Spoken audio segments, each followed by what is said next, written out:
ஏன் நாங்கள் ஒரு ஸ்க்ரப் வந்து யூஸ் பண்ண வேணும்?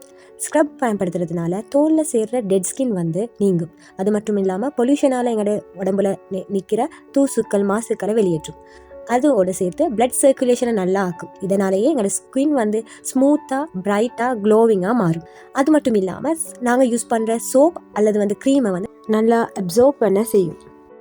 ஆனால் நீங்கள் சொல்லலும் இயற்கையாகவே எங்களோட ஸ்கின்ல டெட் ஸ்கின் வந்து ரிமூவ் ஆகும். எஸ், ஆனால் இன்றைய காலகட்டத்தில் எங்களோட ஸ்கின் வந்து தானாக க்ளீன் பண்ணுற ப்ரோசஸ் வந்து ஸ்லோவாக இருக்குது.